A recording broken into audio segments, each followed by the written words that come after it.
दोस्तों आज की इस वीडियो में हम देखिए कक्षा 8 की गणित का जो पहला अध्याय परिमेय संख्याएं हैं उसकी प्रश्नावली 1.1 पढ़ेंगे। और दोस्तों मैं एक बात बता दूं कि कक्षा 8 की जो गणित है एनसीईआरटी की, उसमें आप लोग देखेंगे कि कक्षा 8 में जो पहला अध्याय है उसमें केवल एक ही प्रश्नावली है। ठीक है, तो ये जो प्रश्नावली 1.1 है इसके बाद चैप्टर समाप्त हो जाएगा और इसमें 3 क्वेश्चन दिए गए हैं। ठीक है, पहले में, ठीक है, पहला क्वेश्चन ये है और इसमें 3 क्वेश्चन दिए गए हैं और ये दूसरा क्वेश्चन है। मतलब कुल मिलाकर अगर हम देखें तो 1 और 2 ही क्वेश्चन है इसमें। ठीक है, और ये पूरी की पूरी प्रश्नावली समाप्त हो जाती है। तो चलिए हम बेसिक से एडवांस लेवल तक बताएंगे। जैसे चैप्टर का नाम परिमेय संख्याएं हैं, तो सबसे पहले हम समझ लेते हैं कि परिमेय संख्या कहते किसे हैं। ठीक है, तो मैं आपको परिभाषा लिख देता हूं परिमेय संख्या की, क्योंकि परिमेय संख्या आप लोग कक्षा 9 में भी पढ़ेंगे और पूरा का पूरा चैप्टर परिमेय संख्या का रहेगा कक्षा 9 में भी और 10 में भी। तो इसके बारे में थोड़ा सा जान लीजिए, ज्यादा कोई लोग बताते नहीं है, लेकिन देखिए आपके भविष्य के लिए है, मैं बता रहा हूं, इसे याद कर लो। कक्षा 9 में भी काम देगा और 10 में भी काम देगा। ठीक है, हमेशा ही काम देगा। तो परिमेय संख्या किसे कहते हैं दोस्तों? तो परिमेय संख्या वे संख्याएं होती हैं जिन्हें हम P/Q के रूप में लिख सकते हैं। ठीक है, तो यहां मैं लिखूंगा ऐसी संख्या, आप लोग भी लिखते जाइए। देखिए फेयर अभी से बनाने की कोशिश करिए, फिर 9वीं 10वीं में आप लोग टॉप कर लोगे। ठीक है, ऐसी संख्या जिसे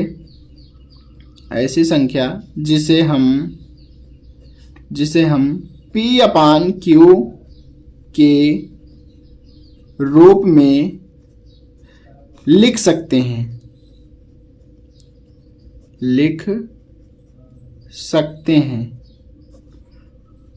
सकते हैं, परिमेय संख्या कहलाती है। देखिए दोस्तों, ऐसी संख्या जिसे हम P/Q के रूप में लिख सकते हैं परिमेय संख्या कहलाती है। परिमेय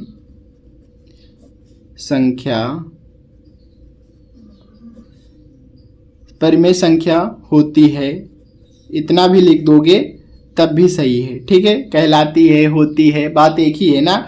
अब देखिए ये जो P और Q है क्या दोस्तों, जहां ये भी जानना आपके लिए जरूरी है ना कि ये P और Q क्या है।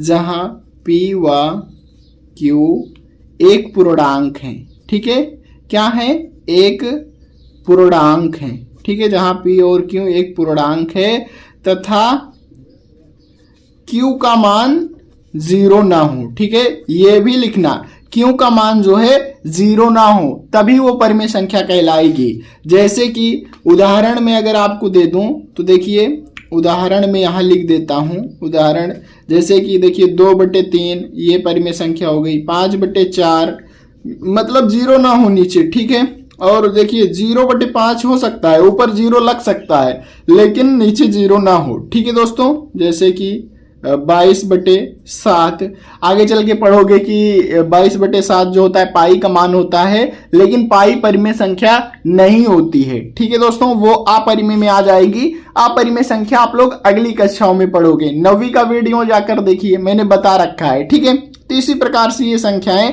चली जाएंगी। बहुत सारे अनंत परिमेय संख्या होती है। ठीक है, तो आगे चल के दोस्तों मैं सिखाया हूं अगली कक्षा में, मतलब 9वीं कक्षा का वीडियो जाकर देखोगे, परिमेय और अपरिमेय विस्तार से बताया है। अभी केवल परिमेय चैप्टर नाम है परिमेय संख्याएं, तो परिमेय संख्या के बारे में जान लीजिए। ऐसी संख्या जिसे हम P/Q के रूप में लिख सकते हैं परिमेय संख्या होती है जहां P और Q जो है वो एक पूर्णांक है तथा Q का मान 0 ना हो। ठीक है, तो वो क्या होंगी? परिमेय संख्या होंगी। इतना आप लोग समझ गए? तो चलिए अपने क्वेश्चन पे आ जाते हैं।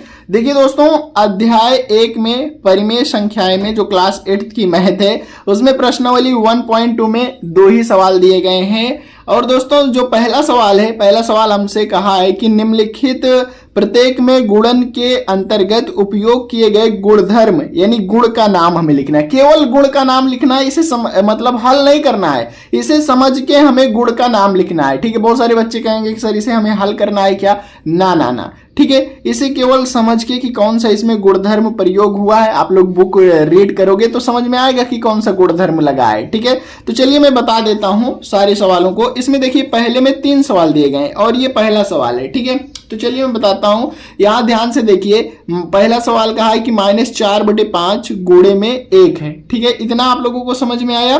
उसके बाद बराबर करके दिया है 1 गुणे -4/5 और इनको हल करने पर -4/5 आ रहा है। अब कुछ समझ में आ रहा है, इधर -4/5 है, गुणे इधर दिया गया है, लेकिन दोस्तों इधर क्या है, पहले गुणे में 1 दे दिया और दोस्तों इधर -4/5 कर दिया।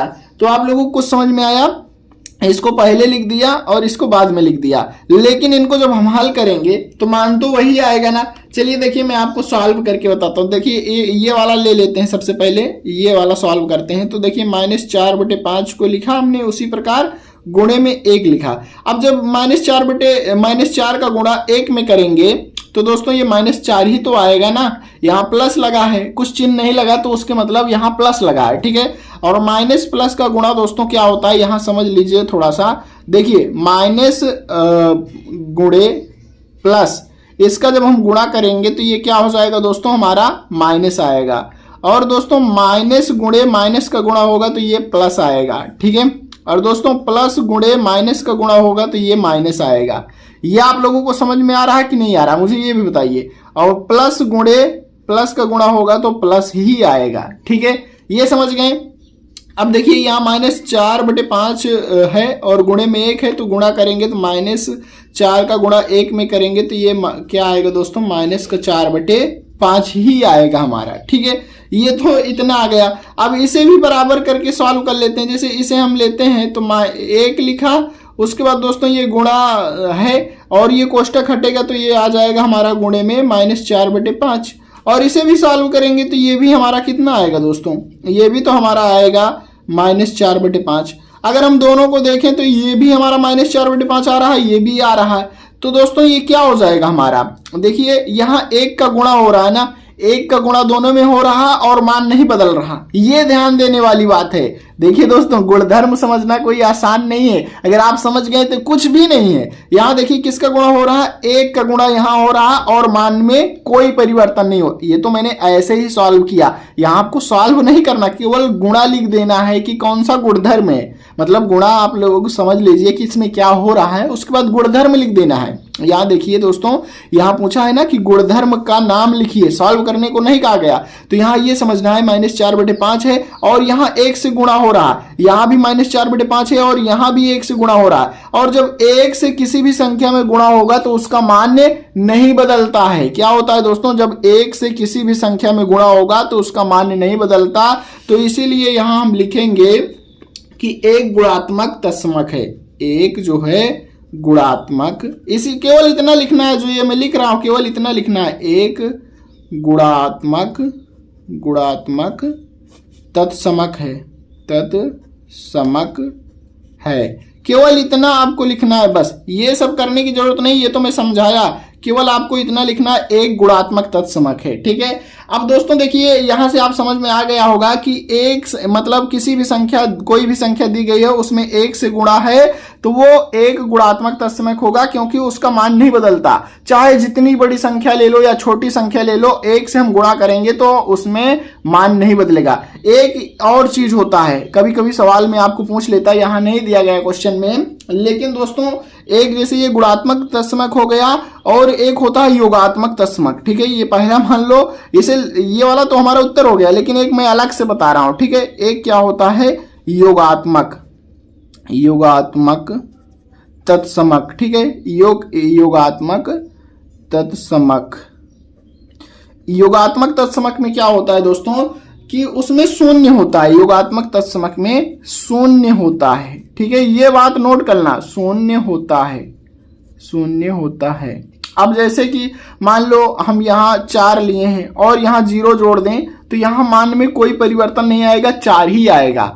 अब योगात्मक तत्समक का मतलब ये होता है दोस्तों कि कोई भी संख्या में अगर हम 0 जोड़ेंगे तो उसका मान नहीं बदल जाएगा, योग करेंगे तो, ठीक है। तो वो हो जाएगा योगात्मक तत्समक। जैसे कि अगर हम यहाँ टी ले लें, एक अल्फाबेट का भी मान लेते हैं, टी में अगर हम 0 जोड़ देंगे तो टी ही तो आएगा। ए ले लें, ए में जोड़ेंगे, या फिर 10 ले लें, 10 में 0 जोड़ेंगे तो 10 ही आएगा। मतलब योगात्मक तत्समक का रूल ये होता है कि योगात्मक तत्समक में शून्य होता है। शून्य अगर यानी कि 0 जोड़ते हैं तो उसका मान नहीं बदलता। और गुणात्मक तत्समक में, जैसे कि यहाँ हमारे सवाल में गुणात्मक तत्समक दिया था, तो यहाँ क्या होता है दोस्तों, 1 से गुणा करने पर कोई भी जो संख्या दी गई है उसके मान में बदलाव नहीं होता। तो ये समझ में आ गया होगा, मैंने एक और तरीका भी समझा दिया लगे हाथ, ठीक है।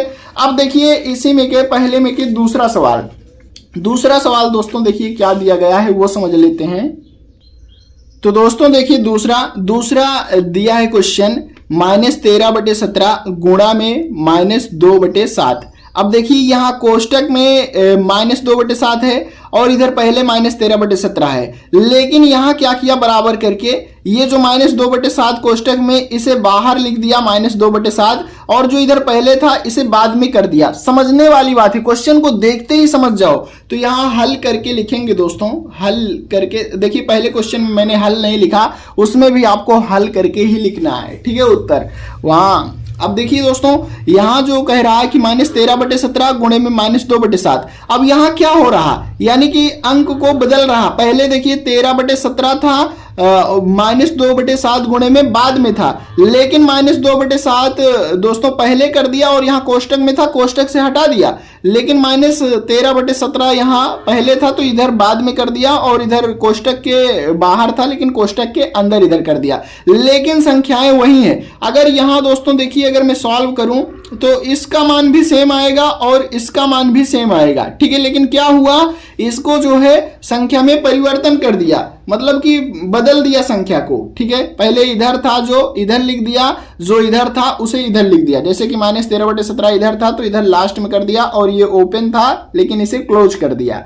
तो ये क्या हो जाएगा दोस्तों, ये हो जाएगा हमारा गुणन का क्रम विनिमयता नियम, मतलब क्रम को बदल रहा। पहले क्रम ऐसा था लेकिन बाद में इसको ऐसे कर दिया। पहले देखिए ये पहले नहीं था, इसे पहले कर दिया, ये पहले इधर था तो बाद में इसे कर दिया। क्या कर दिया, क्रम को बदल दिया। यहीं से तो समझ जाना है। तो क्रम बदल रहा है तो यहां हम लिखेंगे, और ये गुणा का चिन्ह लगा है तो पहले लिख लेंगे गुणन।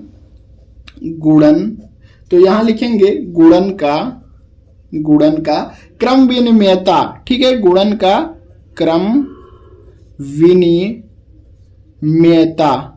ठीक है, केवल इतना लिखना है, क्रम यानी गुणन का क्रम विनिमयता, ठीक है, गुणन का क्रम विनिमयता नियम लगेगा। जैसे कि देखो यहां अगर कोई संख्या लिखी है -3/7, अगर मैं इधर गुणे में करके दोस्तों लिख देता हूं 4/2 लिख देता हूं, ठीक है। अब इसी को मैं बदल देता हूं बराबर करके, जैसे कि ये 4/2 पहले लिख देता हूं और गुणे में करके -3/7 को कोष्टक में लिख देता हूं। जब इसे हम हल करेंगे दोस्तों तो देखिए -3/7 गुणे 4/2 आएगा, ठीक है। उसके बाद इसे सॉल्व करूंगा तो देखिए 4 3 12 यानी 3 चौक 12 और माइनस बटे में 7 दूना के 14, ठीक है।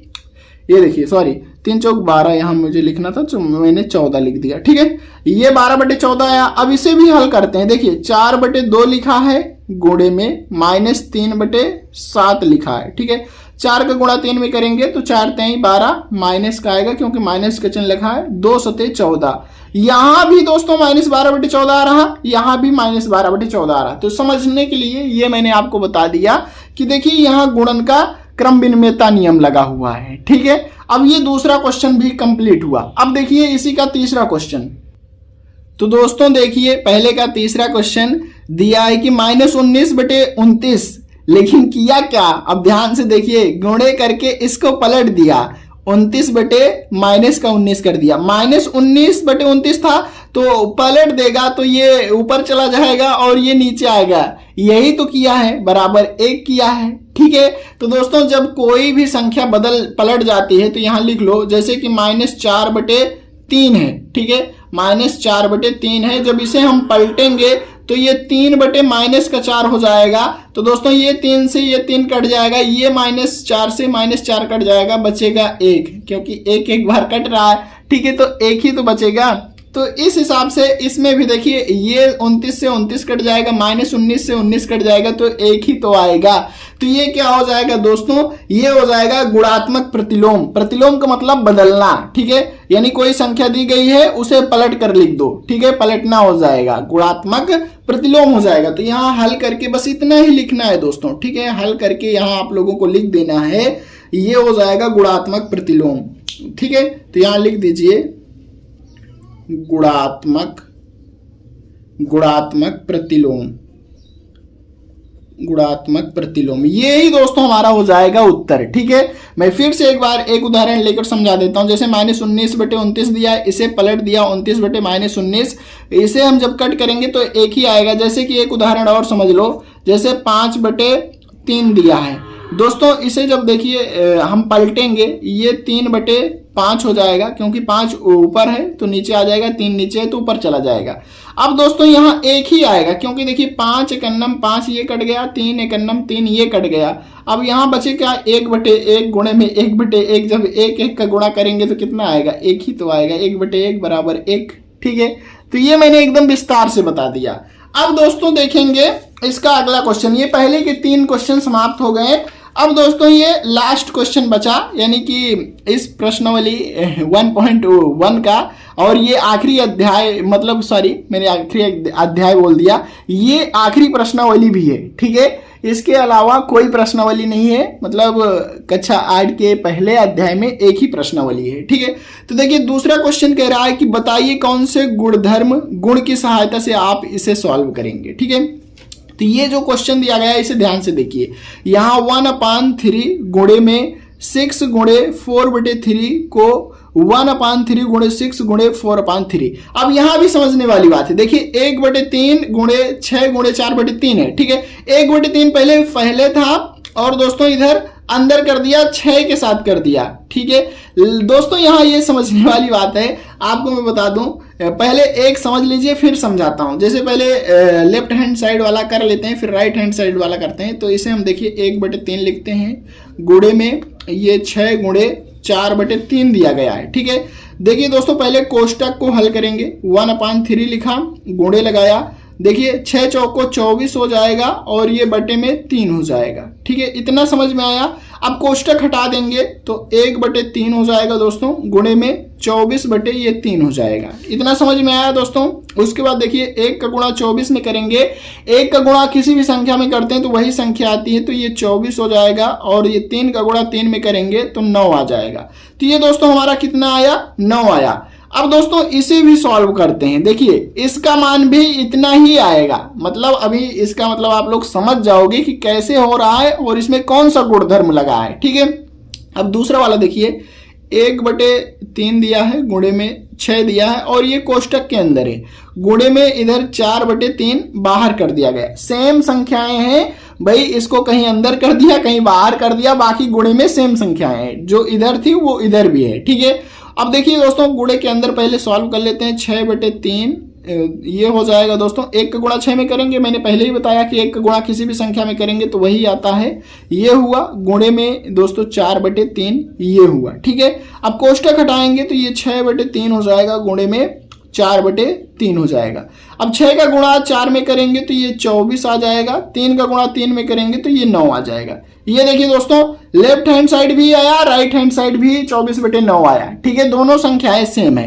अब आप लोगों को समझ में आया कि कोई भी संख्या है, ठीक है, उसे चाहे आगे पीछे गुणा करें लेकिन उसका मान वही आएगा। जैसे कि दोस्तों अभी एक एग्जांपल समझाऊंगा, लेकिन इसका गुणधर्म पहले जान लो। तो इसका गुणधर्म होगा दोस्तों, इसका देखिए गुणा हो रहा है सहचारिता नियम से, ठीक है। तो यहां हमें लिखना है गुणात्मक सहचारिता, ठीक है, या कहीं कहीं लिखते हैं गुणात्मक सहचार्य। तो हमें लिखना है गुणात्मक सहचारिता, ठीक है, गुणात्मक सहचारिता। आपको केवल इतना लिखना है बस, गुणात्मक सहचारिता। अब इसका एक एग्जांपल और मैं आपको समझाऊंगा। ये तो हमारा उत्तर कंप्लीट हो गया, ठीक है, इतना ही लिखना है, गुणात्मक सहचारिता। ठीक है। अब देखिए इस ताम झाम को भी करने की जरूरत नहीं, अगर आपको समझ में आ गया तो लिख दीजिए, अगर नहीं समझ में आया तो ऐसे लिखकर तब लिखिए, गुणात्मक सहचारिता नियम है। अब देखिए इसी में को एक और उदाहरण ले लेता हूँ, एग्जाम्पल, ठीक है। एग्जाम्पल जैसे कि 4/3 गुणे में 3 गुणे में 2, इस प्रकार से ये दिया गया है, ठीक है। अब दोस्तों बराबर करके या फिर हम कहें गुणे करके इधर अलग से दिया है, या बराबर करके एक अलग से दिया गया है।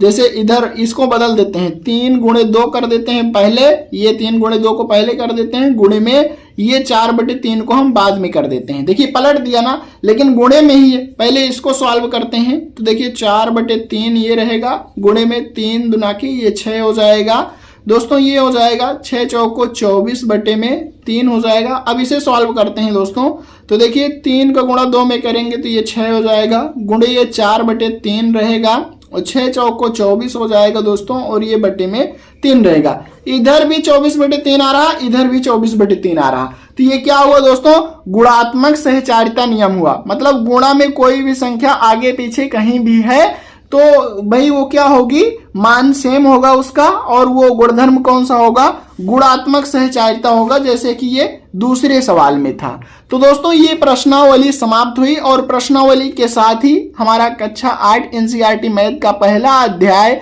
जो परिमेय संख्याएं हैं वो भी समाप्त हुआ। वीडियो आपको कैसा लगा दोस्तों कमेंट बॉक्स में जरूर बताइएगा। धन्यवाद।